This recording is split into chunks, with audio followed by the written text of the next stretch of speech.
tail that wags. Hello everyone, thank you for joining us. Now, before I start today's video, this week's Gnaw on this question is, why do dogs sit at, around, or on our feet?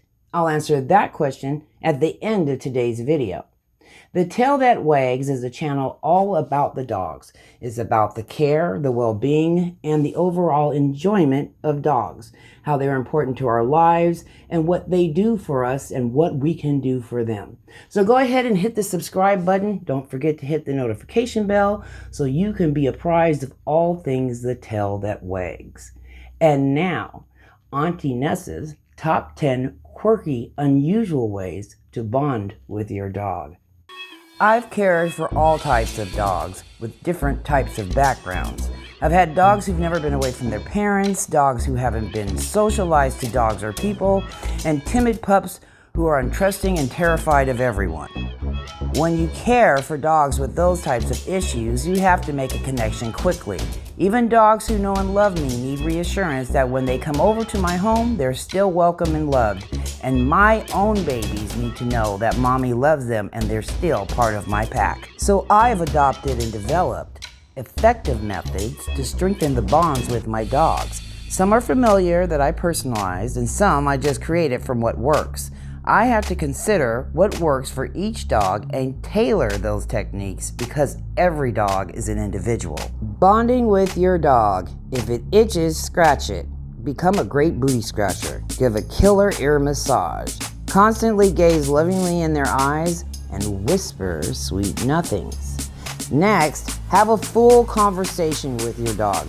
Greet your dog in the morning and tuck them in at night. Stop to play and shower love and create special everyday moments. If it itches, scratch it. Now, I learned this when I was 6 years old. My mom was talking to this lady who had a dog, and they were talking away, and I was trying to play with this dog. He wanted to play with me, but he had this itch in the middle of his back. So I scratched it for him.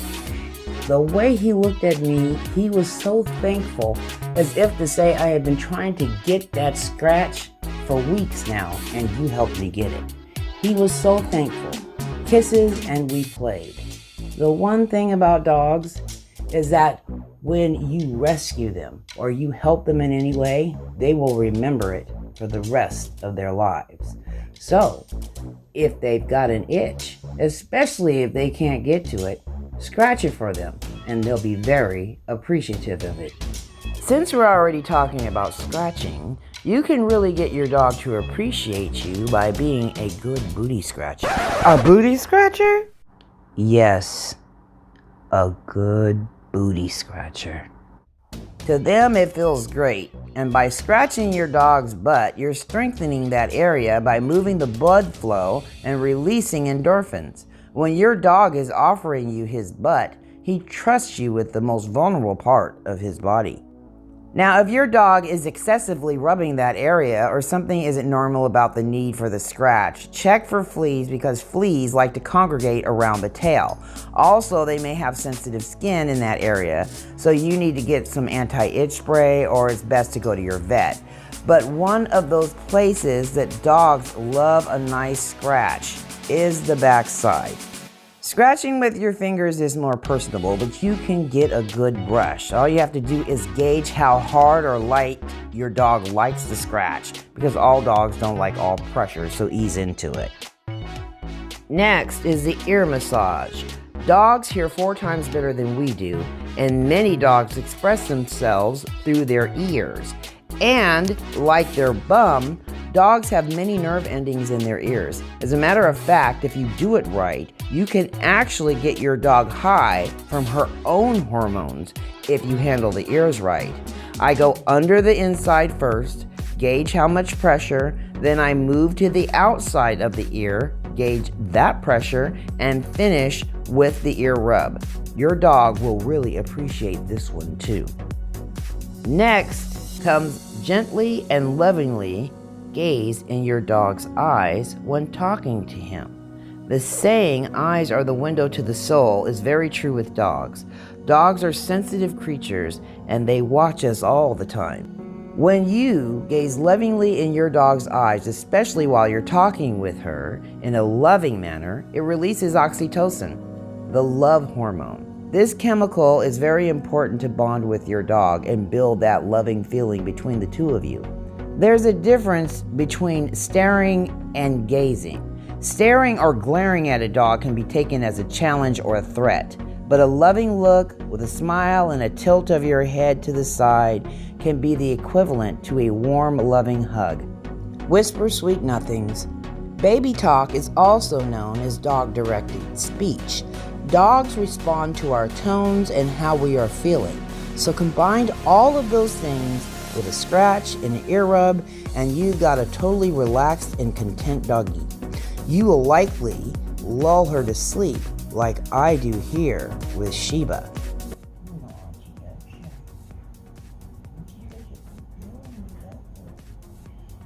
a matter of fact, people tell me all the time, Sheba is such a good girl. How do you think she's such a good girl? And I said, well, I'm just like you that way. I have all the best dogs come to my house, and Sheba is one of them. There's nothing better than Sheba. She's a good girl. Yes, we love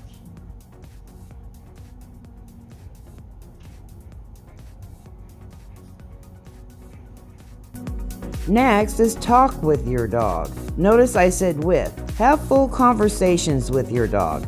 Your pup knows approximately 250 words, give or take. Dogs watch for tone, so be mindful when you're telling your baby dog about how your best friend betrayed you. But having a conversation with your pup makes him feel part of the pack. As a matter of fact, research shows that talking with your dog helps you and your dog's mental health.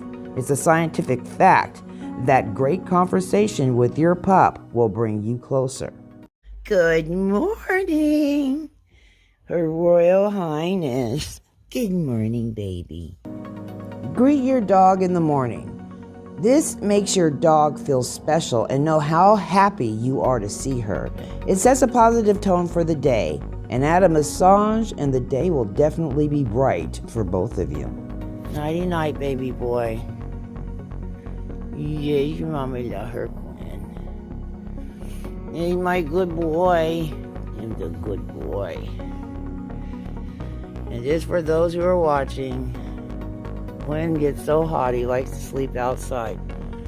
But he has his own door that he can open and close anytime he gets close to it. So he is not an outside dog. He's not forced to be outside. Just had to put that out there. All right, baby.